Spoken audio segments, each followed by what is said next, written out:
What's up, y'all? My name is Andre Hopkins, also known as Entre Interview, and today I'm joined here by SEN JonahP. How are you doing? Doing good. How are you? I'm pretty good. I'm pretty good. Let's just get right into it. First question. It's not Valorant Yeah. related, but post game segment. What happened? What happened in the loss in the ping pong? What happened was I didn't realize it was gonna be on the main stage, and it was really hot. I just played an intense game. I'm sweating. Um, you know, Dealing with so many emotions. And Cortez, he's just like, he has nothing to worry about. His mom was there, so I figured that out after I lost in ping pong. So I made sure I lost because she was there. I mean, But I also figured it out after I lost. So that's so it kind makes of you. sense. Don't worry. That's Don't so think kind about of you. I it. mean, Yeah. just a beautiful act right there. Just an absolutely selfless act as a teammate that you Yeah. know his family is here, so you had to let him get the win today. But not Exactly. again. Not ever again. All Yeah. right.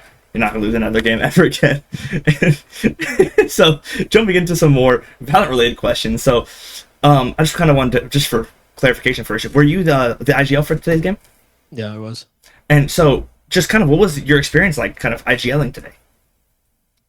Um, Overall, I mean, it wasn't like it wasn't. I mean, of course, it was hard, but it wasn't like new to me in the sense like I've always been a big second voice controlling mid rounds on this current team and previous teams. So, um, you know, it's basically just we have a game plan. Like we know all our strats. So like it's easier for me to just like say something pre round and then my specialty comes in like in the mid round, and that's something I already used to. So.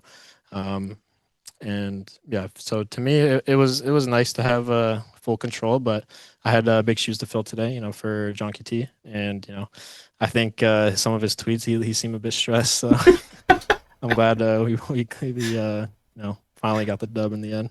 Some of those tweets were the best part about it. Just going on Twitter being like, I I can't haven't do seen them this. all yet. I saw one. He's just like, I have to retire from watching. I can't do this. So I kind of want to, what you said, I kind of want to build off that. You talk about being a pretty primary, secondary color. So kind of how does being the primary IGO differ from your primary kind of secondary calling?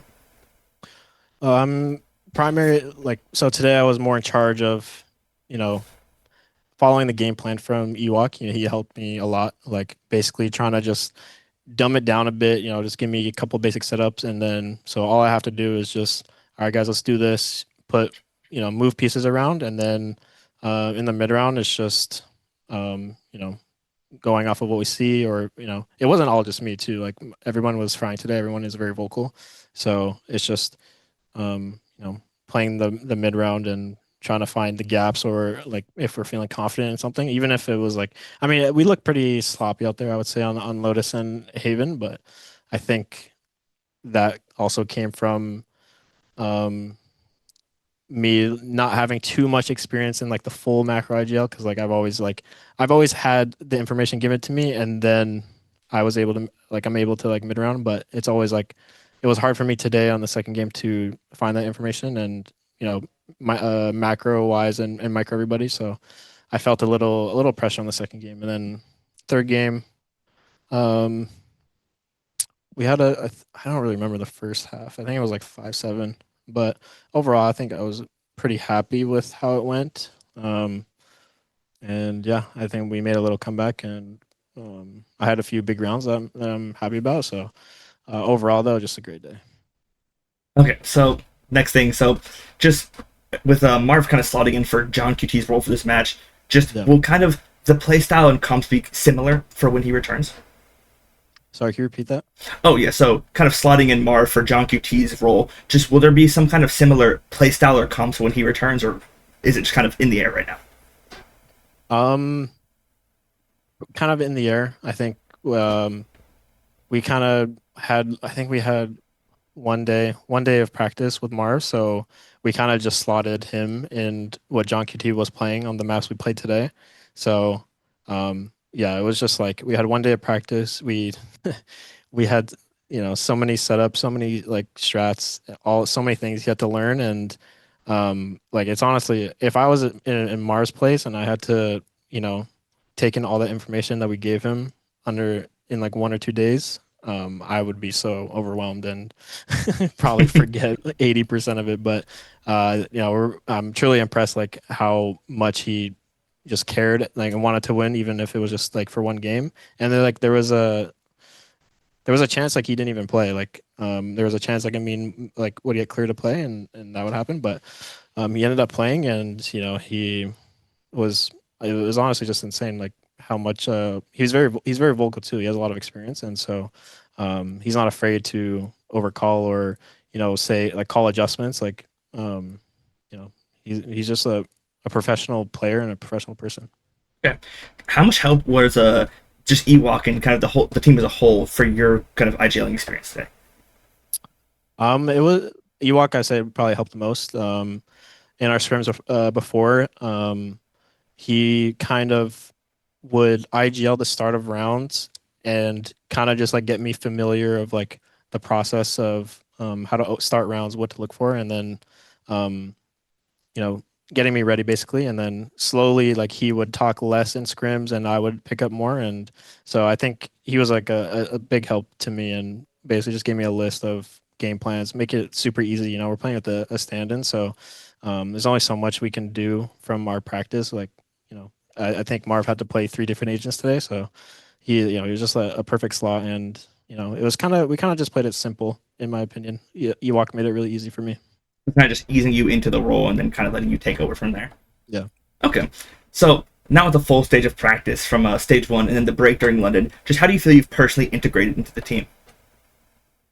I mean, since the very beginning, I feel like I've integrated, extremely well. I'm really good friends with everybody. Now I'm really good friends with Marv. So, but overall, I've always felt welcomed here, and felt good. Nothing ever seemed off. A couple of shaky games, but overall, I'm very happy to be here, and I'm surrounded by incredible talent in all my players. So, yeah, overall, it's good.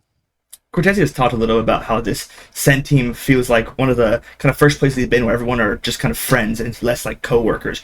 How does that kind of friendship between the players, how does that help for all facets of the team, kind of like game planning and just working together? I think the biggest way it helps is just being open with each other. We're able to give each other feedback, criticism, positive reinforcement, and all that stuff, where maybe if we weren't that close, then people might feel attacked personally if they get called out on like a mistake or if they did something wrong. So I think that's like the biggest benefit to being super close friends outside the server. But with your upcoming game, I believe against Loud, I forgot to write it down because I'm so good at this. Just how do you feel going into that game? Feel good. I mean, we all feel good. We're not anymore, but we were salty our loss against them in the qualifier with our famous Lotus game. But I mean, overall, it's just another game. I think we're going to be much more prepared. So the stage, I'm not sure if it's a stage game or if it's a closet game. But either way, I think we play much better, and we have a lot more energy when we have the crowd and we're at this arena. So I'm looking for a positive outcome. Do you have a difference in kind of mentality from playing on stage or just playing in the kind of back room? Mentality, I mean, no, it's all the same. But I think us as Sentinels definitely benefit the most from the crowd, because you look at them and they're all wearing red and it's so loud, and that definitely translates to our energy and how hype we get. But overall, like we don't. It is what it is. It's not like a win condition for us. Just a bonus. And then lastly, do you have any words for the Sen fans going into your game versus Loud? Sen fans, you guys probably remember what happened last time we played them. Won't happen again.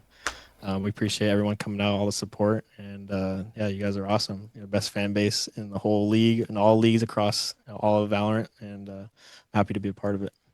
Well, JonahP, thank you very much for your time, and good luck in your next game against Loud, and I hope to see you continue your streak of ping-pong dominance against Cortezia. Appreciate it. Thank you for your time. Have a great rest of your night.